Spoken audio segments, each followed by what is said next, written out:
What an amazing event and evening to be here with this opening with mezuzot, this truly unique Jewish object. A mezuzah exists in no other tradition in the world. And the artists who've created objects, sculptures, meditations on this truly unique Jewish art form. One meaning of Jewish art is creating objects or images for Jewish ritual use. But Jewish art can also mean channeling deep wells of Jewish wisdom and mysticism and tradition. And so that leads us to our conversation with Nathan. Hi.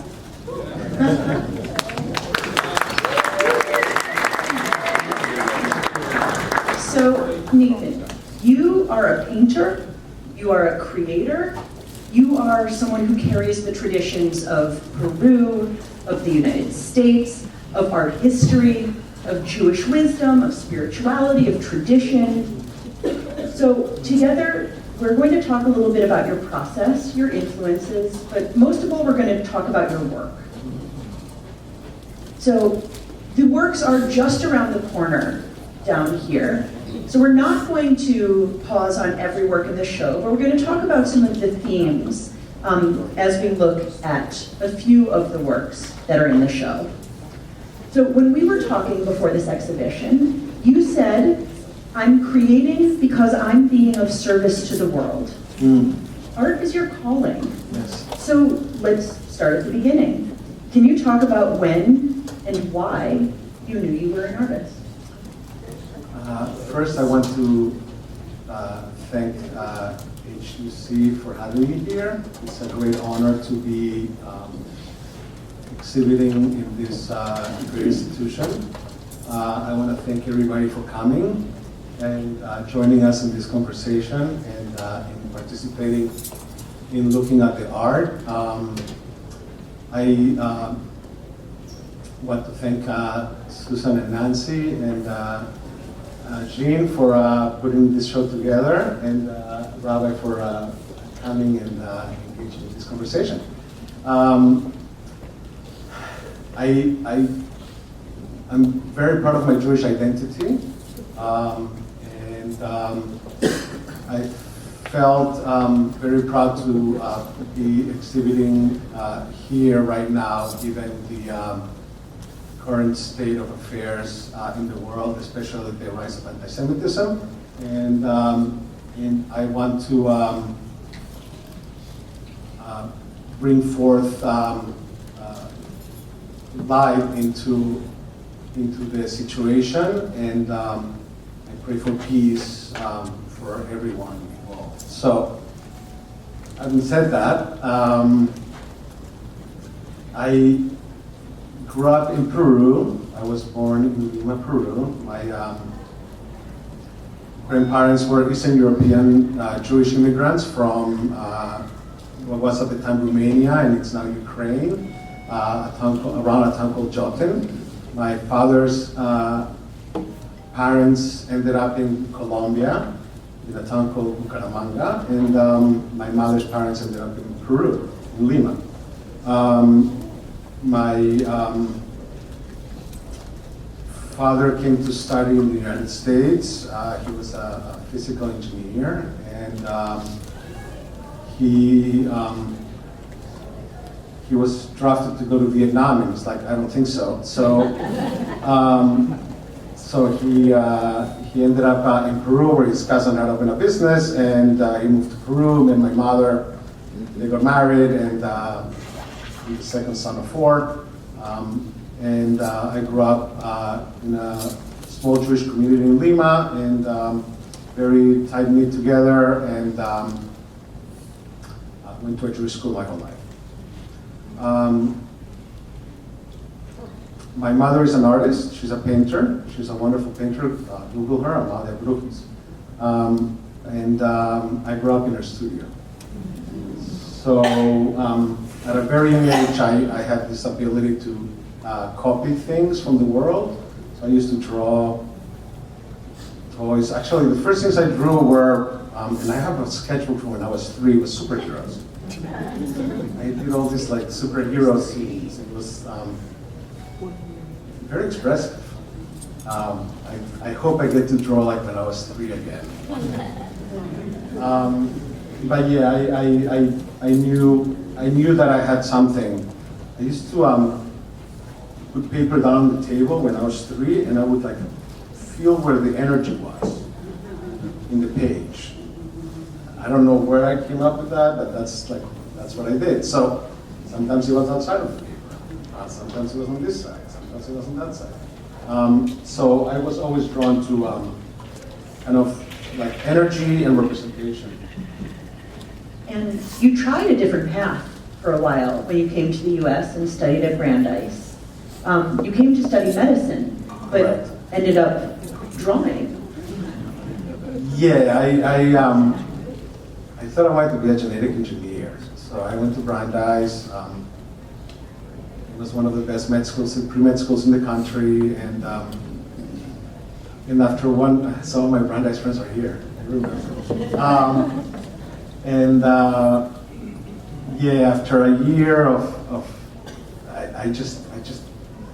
I knew I'd like to think about nature, but math wasn't my way. I wasn't interested in like doing homework so much, you know.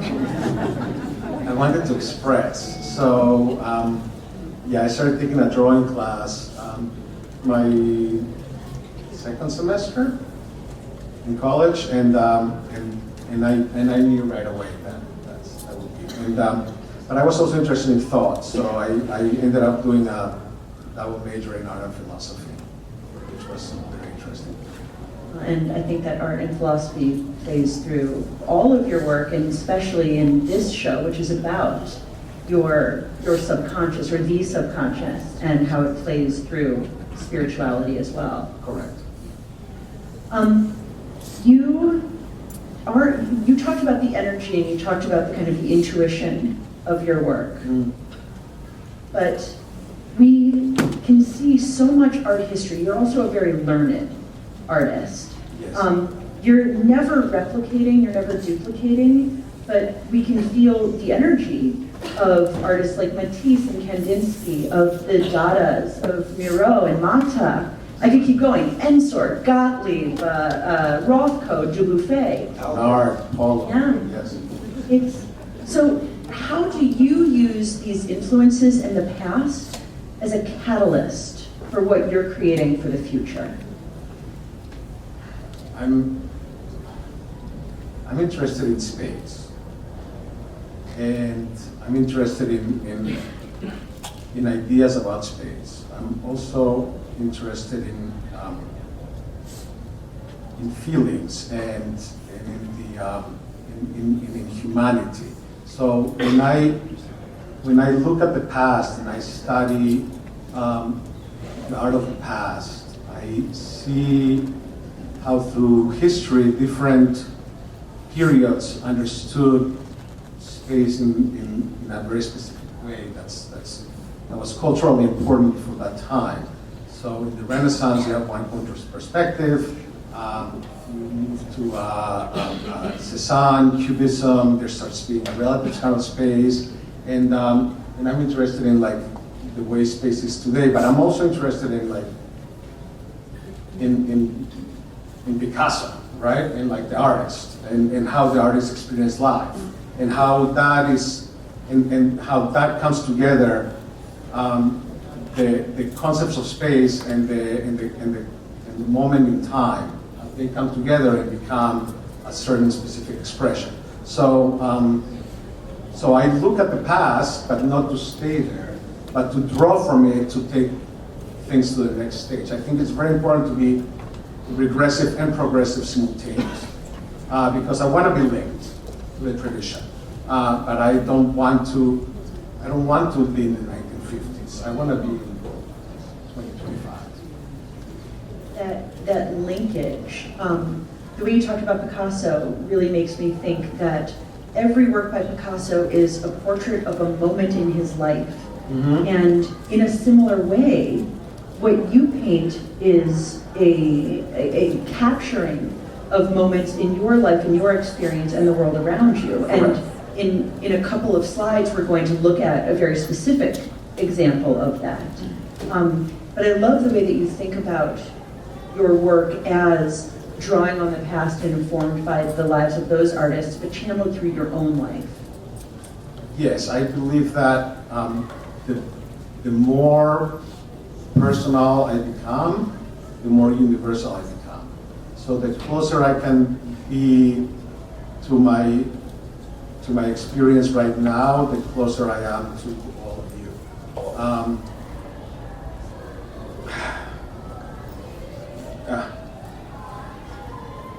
To me, art becomes great, and I'm not talking about myself, I'm talking about other great art. When you not just see what the artist is representing, but when you see the artist experiencing what they're representing. So it's about the artist seeing. There's a famous book, The Artist Seeing. When it's me, when you see the fingerprint of the artist in the work, when you then the space and the form becomes meaningful. Forming itself is kind of boring, but we're fun as humans. So that's what I'm interested in.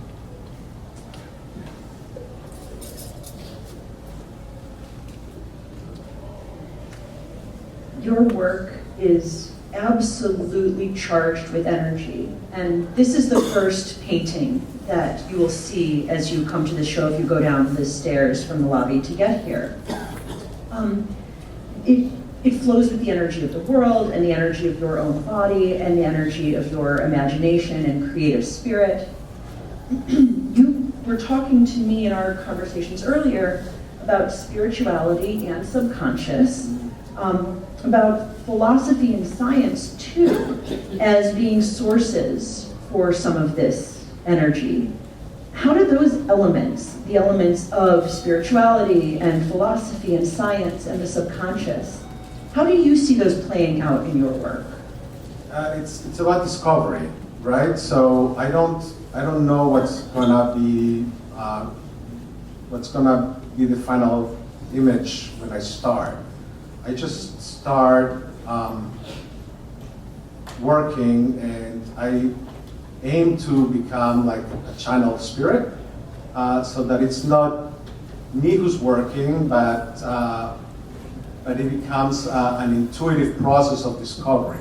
So, but that sounds like I'm just like throwing paint around, and that's not what happens. It's because I have 30 years of experience and a lot of knowledge, and I'm very aware of history and of what's going on right now in the world, and of how to make music, right? I can just jam, and when I'm really jamming and it's flowing, then I'm actually tapping into something that I could never predict consciously. The subconscious makes the image, but it's not like just like whatever. It's like it's very specific.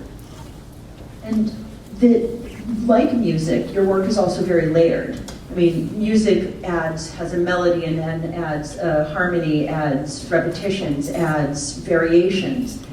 Your work is layered, physically layered, in a very spiritually similar way. Is this a work that you can talk about kind of your layering process with, or would you rather I put a different image up? Because I'd love for you to talk about those layers and that harmony. Multiple states of matter.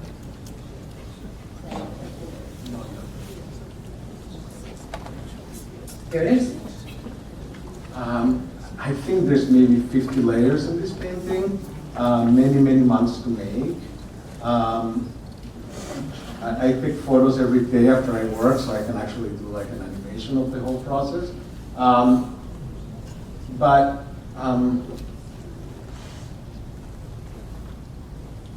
It ends up being about the whole. It's not about like a piece. Sometimes I sacrifice a beautiful passage because it doesn't function with the whole. So it really becomes about like, how do I, and it doesn't have to take 50 layers. It could happen in 3 layers. It could happen in 1 layer, but it has to happen. So when it comes together and it becomes almost like a living entity separate from me, it's almost like character development in a play. Like when the image gets solidified into becoming its own personality, then I cannot touch it anymore. It's like it's left me and it's become it, and I may hate it, but it is complete, it's whole, and then it's time to move on to something else. I work on multiple pictures at the same time, yeah, that's that. And I want to be surprised, and I want to be on the edge, and I want to be true with every mark to the moment. When I start having an idea in rendering or trying to finish something, I kill it. If I'm not on the edge, then you're not on the edge when you're seeing it, and it's not that exciting. After our conversation, which is only about 2 more questions long, you need to ask Nathan more about his process and the meaning and this energy and the harmonies. But also, I highly recommend looking at his work straight on, but also from the side. That's the only way you're going to begin to understand the layers that go into each of these works. The deception is that it's like a Pollock painting where there's 3 or 4 layers and that's it. That is incorrect, and this is a hugely complex process that you really only begin to understand from seeing from multiple perspectives. As a Jewish artist, your response to October 7th and the devastation since is actually reflected in your work in a way that both uplifts our perception and grounds us. Can you talk about how a work like this is both grounded in events and lifting us up to something more? It's a little hard to talk about it. I'm tearing up.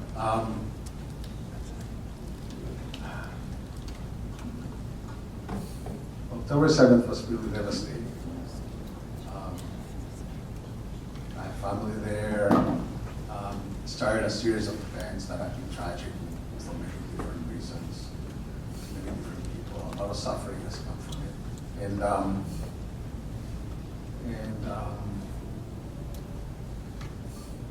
and it was like gut wrenching. So what do I do when I'm feeling so strongly about something? I have to paint it out because I'm not a revolutionary, or I'm not going to go fight, or I'm not going to go, that's not, I'm an artist. So I just painted, and this is what came up. And I think I worked on this for a week. And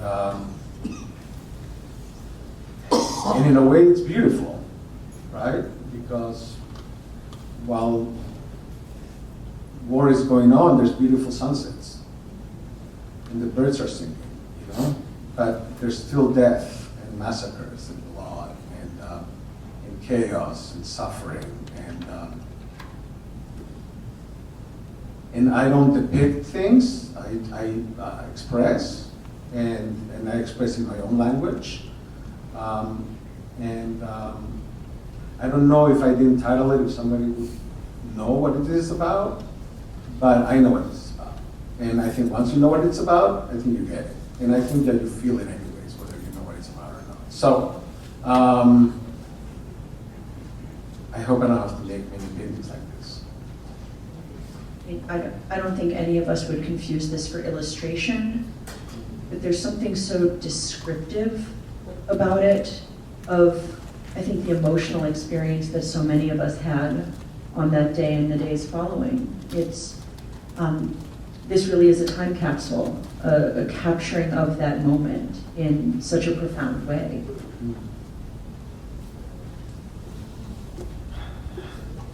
Nathan, thank you. I know that was a hard work to create. You talked about that, but also to reflect on. So thank you.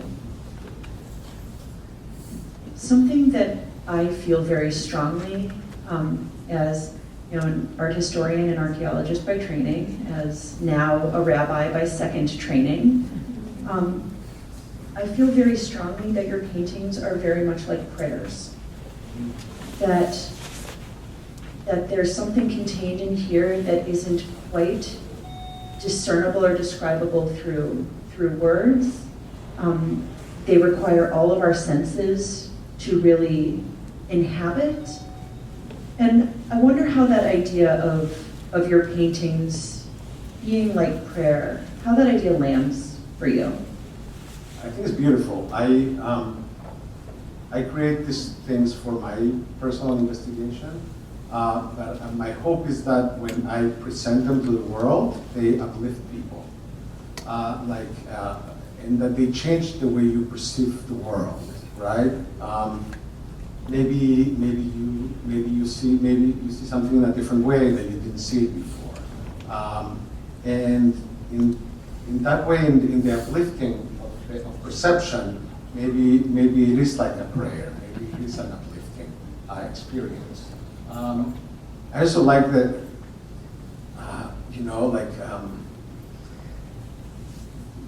when prayers have sounds and if you pronounce them correctly, they become almost magical and uplifting. I kind of want to do something like that. I am not an expert in prayer. I am not an expert in science. I am not an expert in. I'm a painter, right? But I would like my work to lift you. So a final question, and it's one for you, of course, Nathan, but also for all of us to be considering. Not every artist gets to present their work in a community of clergy or clergy in formation. With the caveat that many people in this room do present their work in a community of clergy and clergy in formation. But this community, which is clergy and scholars and educators and artists and learners of all kinds, what do you hope we might see differently, or what do you hope that we might see in the world with the opportunity to look at the world through your eyes in this show? I would like people to learn to have an open mind and to think that there's many different ways to look at things, and that it's okay to try this and to try that, and to explore things one way and then to explore things another way, because there's not one right path. There's many different paths and many different questions to be asked. The paintings are more questions than answers, really. So I would like people who are studying in this school and people in general to really ask questions, because when I think I have an answer, I'm kind of in trouble, because nothing stays the same. Well, there's nothing more Jewish than that. So, Jeannie and Susan and Phyllis, thank you so much for having us here for this conversation. Thank you all for being here, and thank you for the beautiful work.